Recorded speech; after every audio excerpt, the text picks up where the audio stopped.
Good day, my dear friends. Welcome once again to vocalevo.com. I hope you're doing well. And in this segment, we're going to continue our writing skills program. And for this particular video, we're going to talk about what I call as words advice. And there are 5 important rules that we're going to talk about today. My dear friends, we will take a look at these rules from a do's and don't perspective.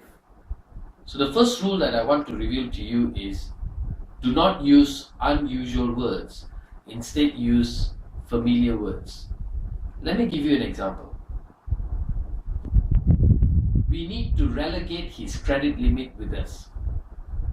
The word used here is relegate.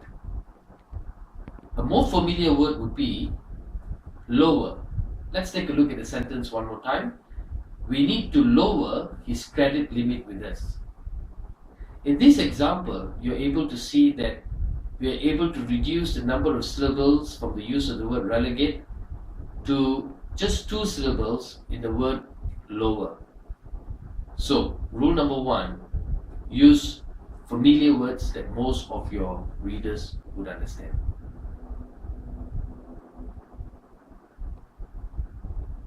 The second important rule is do not use vague terms. Instead, use concrete terms. For example, a vague term, we will begin this project next month. Now, the term next month isn't clearly specified as in the actual time frame. Whereas if you use it in a concrete term, this is how it would sound. We will begin this project on 15 April 2013. In the second example, you can see the dates are clearly specified, thereby reducing any opportunities for miscommunication.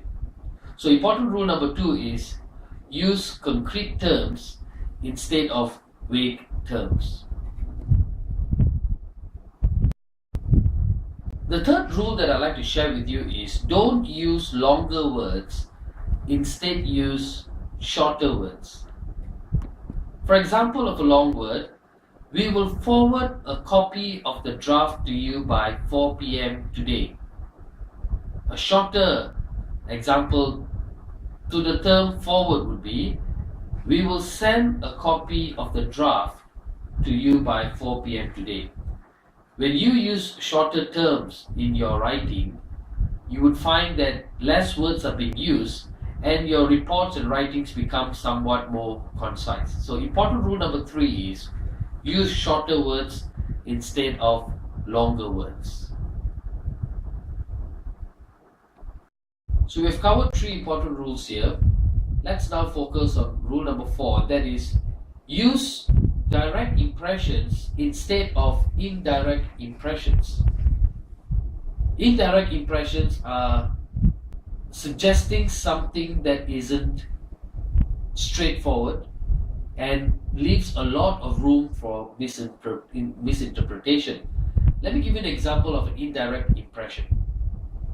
It is obvious that the finance department isn't aware of what is going on. Now, if you look at that term clearly, it is obvious there are a lot of question marks that are created from this term. It is obvious. It is obvious to whom? What is obvious? Instead, use a direct impression that focuses on the action of solving a problem rather than highlighting issues. The example would be, we shall keep finance informed on the project status. It is still the same meaning, but here it is more action-oriented and is more direct to the point. So rule number 4, use direct impressions instead of indirect impressions. And the last rule that I would like to share with you, which as far as I'm concerned, is very common among many writers that I've come across with, is don't use authoritative words. Instead, use assertive words. Don't use authoritative words. Instead, use assertive words. Let me give you an example of a sentence that employs authoritative words. You have to complete this report by 30th November. Are you able to identify the authoritative word that is being used here? And that word is you have to. If you were to read an email or a memo that states you have to, what comes to your mind? Perhaps you feel like someone is giving you an instruction or an order, and your feelings towards getting the job done would be greatly affected, feeling a little violated by that authoritative use of language. On the other hand, if you were to use a more assertive language, it would sound totally different. For example, I would appreciate it if you could complete this report by 30th November. In this example, you're able to see the use of words, I would appreciate it if you. Here, you are still being direct and straightforward, asking for something to be done, but you decide consciously to use more positive words. And therefore, rule number 5, use assertive words instead of authoritative words. So there we are. We're coming almost to the end of our video. Let's quickly summarize the 5 important rules, the do's that you've learned today. Number 1, use familiar words, words that people understand.